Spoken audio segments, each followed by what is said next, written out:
Welcome guys, स्वागत है आप सभी लोगों का। माय नेम इज करण कनाजिया। आज मैं आप लोगों को महात्मा बुद्ध जी द्वारा बताए गए उन 8 फोल्डेबल पाथ्स के बारे में बताऊंगा जो कि बुद्धिज्म का एक पार्ट है।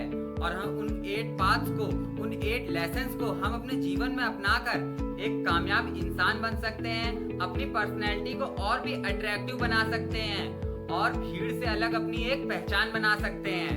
वीडियो स्टार्ट करने से पहले मैं आप लोगों से एक क्वेश्चन पूछना चाहता हूँ कि महात्मा बुद्ध को द लाइट ऑफ एशिया क्यों कहा जाता है। अगर आपको आंसर पता है तो प्लीज कमेंट करके जरूर बताइएगा। आइए जानते हैं महात्मा बुद्ध जी द्वारा बताए गए उन 8 फोल्ड पाथ के बारे में, जिसमें से महात्मा जी द्वारा बताया गया पहला पाथ है राइट व्यू, सही दृश्य। राइट व्यू से हम ये सीख सकते हैं कि आपका व्यू, आपका दृष्टिकोण बहुत मैटर करता है आपको कामयाब और सक्सेसफुल बनाने के लिए।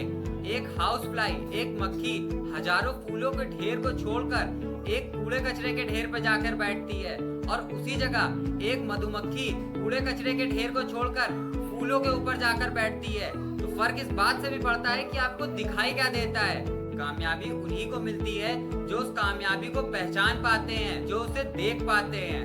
महात्मा बुद्ध जी द्वारा बताया गया सेकंड पाथ है राइट इंटेंशन, सही इरादा। आपका इंटेंशन ही आपको लाइफ में आगे ले जाता है। दूसरों के हित के लिए किया गया कार्य आपको सफलता के मार्ग पर ले जाएगा। अगर आप किसी का भला करते हैं तो ऊपर वाला भी आपको सही डायरेक्शन दिखाएगा। जैसा इनपुट हमारे अंदर होता है, हमारे एक्शंस भी उसी के अकॉर्डिंग होते हैं। इसलिए ये बहुत जरूरी है कि आपका इंटेंशन लोगों के भले के लिए होना चाहिए। महात्मा बुद्ध जी द्वारा बताया गया थर्ड पाथ है राइट स्पीच, सही बोलना।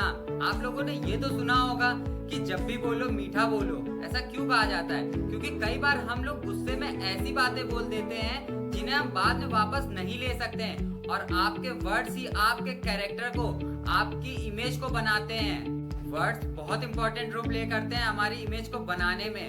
कई बार होता है ना कि हम किसी को कुछ बोल देते हैं और उसके बाद में हमें रिग्रेट फील होता है। इसलिए कहा जाता है कि बोलने से पहले 1000 बार सोच लेना चाहिए। हमें ये सोच कर बोलना चाहिए कि हम सामने वाले से क्या बोल रहे हैं और हमारी उन बातों से सामने वाले पर क्या प्रभाव पड़ रहा है। महात्मा बुद्ध जी द्वारा बताया गया फोर्थ पाथ है राइट एक्शन, सही कर्म। मैं आपसे पूछता हूँ कि ये राइट एक्शन और रॉन्ग एक्शन होते क्या हैं? चलिए मैं बताता हूँ। जो एक्शन हम दूसरों को हार्म करने के लिए करते हैं वो होते हैं रॉन्ग एक्शन, और जो एक्शन हम दूसरों के भले के लिए करते हैं वो होते हैं राइट एक्शन। अब ये आपको चूज करना है कि आप क्या करते हैं। अपने राइट एक्शंस को और बेहतर बनाने के लिए आपको सबसे पहले अपने इंटेंशन पर काम करना होगा, क्योंकि जैसा इनपुट होता है वैसा आउटपुट होता है। महात्मा बुद्ध जी द्वारा बताया गया फिफ्थ पाथ है राइट लिविंग गुड, सही जीवन यापन। सही जीवन यापन से आप क्या समझते हैं? हम सभी लोग चाहते हैं कि हमारा जीवन बहुत शांत हो, बहुत सरल जीवन हो हमारा, पर हम कभी ये सोचते हैं कि हमें उस जीवन को प्राप्त करने के लिए क्या करना होगा। ऐसा जीवन आपको सिर्फ अच्छे कर्म, लोगों की मदद करके मिल सकता है। स्टीव जॉब्स दुनिया के सबसे अमीर इंसानों में से एक, वो कहते हैं कि दुनिया का सबसे अमीर इंसान होना मेरे लिए बड़ी बात नहीं है। मेरे लिए बड़ी बात तब है जब मैं लोगों के लिए कुछ कर पाऊं, उनकी मदद कर पाऊं और ये प्राउड फील कर पाऊं कि मैंने उनके लिए कुछ किया और रात को चैन से सो सकूं। आप इस मैसेज से रिलेट कर पाए होंगे कि कैसे हमारे एक्शंस हमारे लिवलीहुड पर इफेक्ट डालते हैं। महात्मा बुद्ध जी द्वारा बताया गया सिक्स्थ पाथ है राइट एफर्ट, सही प्रयास। आपके एफर्ट करने से आपको वो नहीं मिलता जो आपको चाहिए होता है, आपको वो मिलता है जो आपको चाहिए ही चाहिए होता है। एक बार चंद्रगुप्त ने आचार्य चाणक्य से पूछा कि जब नियति पहले से ही तय है तो हम प्रयास क्यों करें? तो चाणक्य ने चंद्रगुप्त को जवाब दिया कि हो सकता है कि नियति में ये लिखा हो कि तुम्हारे प्रयास करने से ही वो चीज तुम्हें मिले, और संभवतः अगर तुम्हें वो चीज ना भी मिले तो तुम्हारे मन में इस बात का खेद नहीं होगा कि तुमने उस चीज के लिए प्रयास नहीं किया। आपने बहुत एफर्ट किया पर आपको वो चीज ना मिली जो आपको चाहिए, तो फिर आप क्या करेंगे? आप मेरी एक बात हमेशा याद रखिएगा कि ऊपर वाला आपको वो नहीं देता जो आपको अच्छा लगता है, बल्कि वो सब कुछ देता है जो आपके लिए अच्छा होता है। So don't be disappointed and keep trying.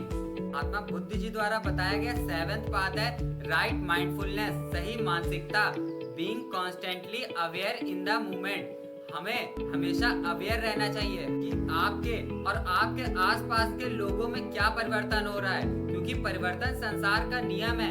इसलिए हमें आसपास के परिवर्तन को ऑब्जर्व करना चाहिए, क्योंकि जो लोग समय के साथ अपने आप को परिवर्तित नहीं करते हैं उनका पतन हो जाता है। फॉर एग्जाम्पल नोकिया, जब एंड्रॉइड भारत में आया था तो सभी मोबाइल कंपनियों ने एंड्रॉइड को अपनाया था। बस नोकिया ही एक ऐसी कंपनी थी जिसने एंड्रॉइड को लेने से मना कर दिया था, और रिजल्ट आपके सामने है, नोकिया का पतन हो गया। महात्मा बुद्ध जी द्वारा बताया गया 8th पार्ट है राइट कंसंट्रेशन, सही एकाग्रता। आपकी कंसंट्रेशन पावर आपकी ऑब्जर्वेशन को बढ़ाती है। आप किसी भी फील्ड से क्यों ना हो, आपकी ऑब्जर्वेशन शार्प होनी चाहिए, जिससे कि आपको लोगों को समझने में आसानी हो और आप अपनी फील्ड में एक बेहतर इंसान बन पाएं। फाइनली हमें महात्मा बुद्ध जी के जीवन से बहुत कुछ सीखने को मिलता है। अगर आपको वीडियो पसंद आई है तो please like and share this video so that कि और लोग भी महात्मा बुद्ध जी के जीवन की इन बातों को जान सके और अपने जीवन में उतार कर एक बेहतर इंसान बन सके। मैं मिलता हूँ आपसे अगली वीडियो में, तब तक के लिए टेक केयर।